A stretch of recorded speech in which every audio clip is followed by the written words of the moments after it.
Jam ini tadi suami udah pesan kalau bisa zuhur udah di rumah ya. Padahal tadi mau ya syahadatnya zuhur gitu ya. Padahal tadi pengen lihat juga, cuman tadi udah ada pesan begitu. Jadi mungkin sebelumnya saya berarti izin ya Bunda, walaupun ingin sekali tuh ikut menyaksikan ya kalau lagi syahadat. Nah, A'udzu billahi minasy syaithanir rajim. Bismillahirrahmanirrahim. Ini juga antara lain pastinya udah pernah dengar juga semuanya, cuman ya mungkin insya Allah ini bisa kita keinget lagi ya, keriman lagi, nanti insya Allah kualitas sholat kita juga bisa meningkat lagi gitu. Antara iya boleh selanjutnya. Nah, ini salah satu yang saya tertarik dengan Islam itu karena Islam itu bukan hal yang terpisah dari ilmu pengetahuan gitu. Bahkan banyak sekali ilmu pengetahuan itu yang ada di dalam Al-Quran khususnya ya, yang bahkan mungkin penelitian aja belum nyampe ke sana, sampai mungkin dianggapnya Al-Quran kali yang salah ya gitu. Padahal karena justru ilmu pengetahuan yang belum sampai ya. Gimana mungkin salah, orang itu dari Allah ya, Allah yang awal yang terakhir ya, yang tahu yang akan datang juga gitu kan. Makanya kalau ada beberapa mungkin yang sempat DM saya Bunda, misalnya mengatakan ayat ini salah, ayat itu salah gitu ya. Mungkin saya sendiri pun juga masih belum bisa menjelaskan, tapi saya yakin Al-Quran pasti benar ya. Kalau terlihat aneh mungkin kitanya yang belum nyampe ke sana ya. Nah ini antara lain ya. Selanjutnya termasuk juga di dunia kedokteran kita harus bangga ya jadi muslim, karena bapak ilmu bedah modern itu muslim, bapak kedokteran modern dunia muslim, Ibnu Sina kalau tahu ya. Ada rumah sakit juga ya, rumah sakit Ibnu Sina. Nah itu muslim ya gitu ya, tentang di kedokteran. Jadi bukan kalau ada dibilang Islam tuh kayak kolot gitu-gitu ya, justru Islam tuh agama ilmu sekali gitu ya. Banyak hal-hal ilmu pengetahuan itu justru berasal dibukakannya dari Islam. Termasuk kita bersyukur perintah sholat ini kan diturunkan pada kita ya gitu ya, generasi umat Islam ini gitu. Perintah sholat yang sempurna gitu ya, gerakannya semua sempurna itu di zaman kita. Jadi kita orang-orang pilihan, orang-orang yang beruntung gitu. Kalau menganggap sholat itu beban, salah ya. Katanya ada quotes-nya tuh, sholat itu bukan beban, justru sholat itu meringankan beban kita gitu. Jadi hal-hal itu yang akhirnya betul kata Bunda tadi. Makanya ada ayat kan, jadikan sabar dan sholat penolongmu. Ya tadi suruh bersyukur, syukur, sabar. Ya udah, sebenarnya hidup itu simple. Isinya sebenarnya yaitu kalau lagi dikasih rezeki bersyukur, dikasih ujian tetap bersyukur. Nah sisanya kalau lagi nggak sesuai keinginan harapan ya sabar. Itu aja. Kayaknya hidup begitu aja. Ketika saya jalanin Islam ini, oh iya sebenarnya sederhana ya. Terus waktu kita hidup ya sholat ke sholat ya tadi. Di antara waktu sholat ke sholat itu insya Allah tadi dosa kita digugurkan. Kurang enak apa? Gitu ya. Jadi ini yang perlu kita jaga, kita terus perbarui. Mungkin kalau bacaannya sudah, gerakannya sudah, hatinya nanti juga makin lagi gitu menghadirkan Allah. Ini hanya sebagian kecil aja. Semoga bisa menambah nikmat kita saat menjalankan sholat gitu ya. Nah ini kalau kita lihat dalam satu rakaat tuh ada 7-9 gerakan ya. Ini sampai ada yang iseng banget ngitung ya penelitiannya. Berarti kalau dari kita wajib sholat tuh umur 10 tahun sampai umur kira-kira 50 tahun, kita melakukan gerakan sampai 1.713.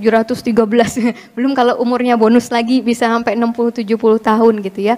Jadi Masya Allah gitu. Yang mungkin nggak semua manusia yang bahkan yang bukan dipilih jadi Islam mungkin nggak melakukan gerakan ini gitu ya dalam seumur hidupnya gitu. Ya selanjutnya.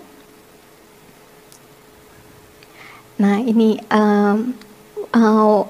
waktu keajaiban waktu sholat itu dulu membuat saya ingin cari tahu tentang hal-hal ini gitu ya. Ini nextnya aja dulu. Kenapa Nah ini, jadi ada dari buku The Science of Salat ini, itu ada gambaran spektrum warna ya, di saat jam-jam subuh, jam zuhur, asar, maghrib, isya, bahkan lagi sholat malam tahajud, itu spektrum warna di alam semesta itu beda-beda. Warnanya ganti-ganti, dan itu ternyata di tubuh kita itu juga ada perbedaannya.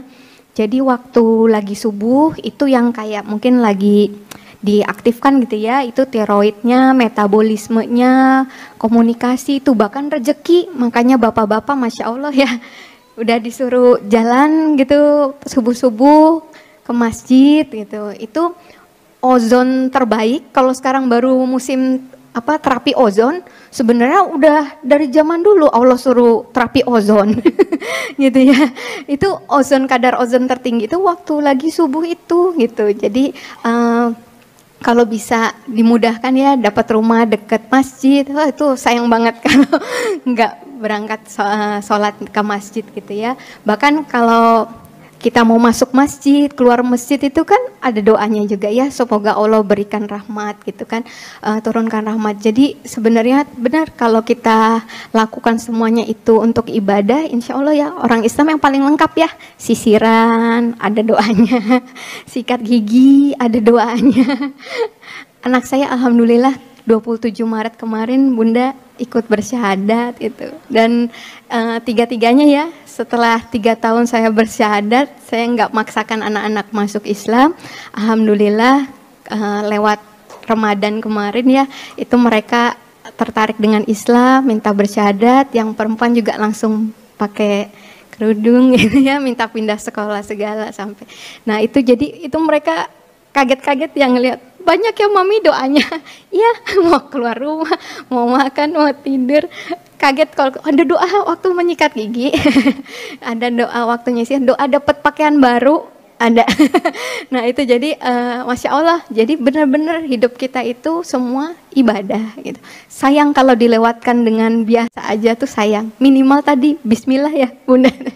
Kalau kita belum hafal semuanya, saya bilang anak-anak daripada mereka bingung, Bismillah aja nak, setiap mau ngapa-ngapain udah selesai, Alhamdulillah gitu. Jadi semuanya dengan karena Allah, dibalikan laginya juga buat Allah gitu, saya bilang ke mereka. Iya, lanjut ya. Nah ini antara lain tadi. Nah ini juga saya kaget juga waktu ini. Dulu yang saya mungkin yang pertemuan kemarin sempat cerita ya. Dulu saya iseng banget ngitungin waktu sholatnya orang Islam gitu. Karena ada penelitiannya sebenarnya waktu zaman COVID itu virus tuh nggak langsung masuk ke tubuh manusia, tapi 3-4 jam itu masih ada di rongga-rongga hidung kita. Nah harusnya kalau kita rajin jaga wudhu gitu, bisa jaga wudhu nggak cuma waktu mau sholat ya, waktu batal kita wudhu lagi. Nah itu insya Allah virus itu nggak masuk ke tubuh kita gitu. Masya Allah orang Islam jaga, makanya sampai Bilal ya sahabat Nabi itu kan amalannya jaga wudhu ya. Kalau dia batal dia wudhu, dia sholat 2 rakaat setelah wudhu gitu ya. Ya Masya Allah gitu ya, ada amalan yang nggak biasa yang diamalkan sampai akhirnya sendalnya beliau belum sampai di surga udah kedengeran suaranya ya, Masya Allah ya. Itu kan kerinduan kita semua ya gitu. Jadi waktu itu saya iseng, masa sih gitu. Dulu saya tahunya subuh tuh jam 5, zuhur tuh jam 12, lebih dari 3-4 jam. Makanya orang Islam bisa kena COVID gitu ya, kena corona kemarin. Ternyata ada sholat duha ya gitu, dan diutamakan itu di jam-jam 10 ya, sepertiga yang ya, dan ternyata betul, ternyata ada grafiknya. Itu kalau lihat agak sebelah kanan ya, jam 8 ke 10 ada grafik yang tinggi banget. Nah itu grafik kadar hormon kortisol. Hormon kortisol tuh hormon stres. Gitu. Kalau mau ibu yang bekerja, mau ibu rumah tangga sama Bu, sama stresnya yang di rumah lagi mikirin mau masak apa nanti siang gitu.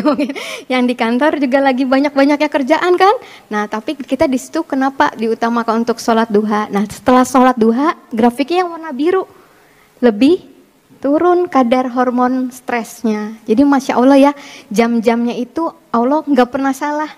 Bahkan yang di buku tadi, kalau ada yang pengen tahu kenapa subuh itu 2 rakaat, kenapa maghrib itu 3 rakaat, itu semua ada ada alasannya. Tapi kalaupun kita belum tahu alasannya tadi, kita cuman samina wa atolna, iya kan? Kita menghidupkan sunnah Rasul, kita belum tahu apa sih emang kenapa sih harus selalu kaki kanan duluan, tangan kanan duluan, misalnya kayak gitu. Nggak selalu ya, kalau kaki kalau masuk masjid malah kaki kanan, tapi kalau keluarnya malah kaki kiri gitu. Nah jadi kalau masuk kamar mandi kaki kiri, keluar kaki kanan. Nah jadi kalau dipikir-pikir emang ada ngaruhnya gitu ya. Tapi kalaupun nggak ada ngaruhnya gitu ya, modal kita cuman ya taat dulu gitu ya. Manfaat-manfaat ini bonus aja. Gitu. Nah ya selanjutnya ini belum masuk ke gerakan sholat ya. Nah, dari sebelum sholatnya kan ada wudhunya. Tadi termasuk sebagian udah saya sampaikan juga. Nah, waktu saat wudhu ini juga jangan disia-siakan gitu ya. Kan ada doa dulu ya, ada bismillah dulu ya sebelum wudhu. Dan sudah wudhu jangan ketinggalan juga doanya setelah wudhu. Karena itu sangat-sangat Masya Allah ya. Makanya kalau kita kenapa ya kok habis sholat tapi masih tadi padahal katanya Bunda Yeni kalau sholat kita mencegah dari perbuatan mungkar, tapi kok kita masih melakukan perbuatan mungkar maksiat.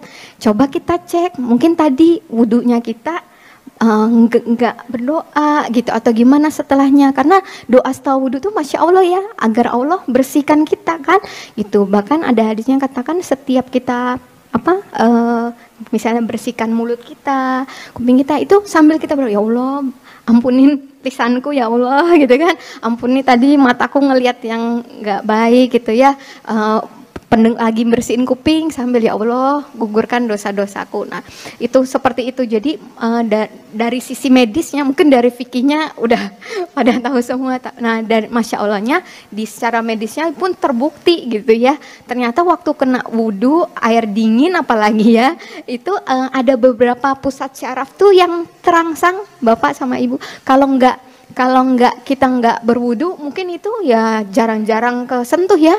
Kita dapat kesempatan minimal 5 kali gitu ya, kena air gitu ya, terangsang pusat-pusat syarafnya Masya Allah.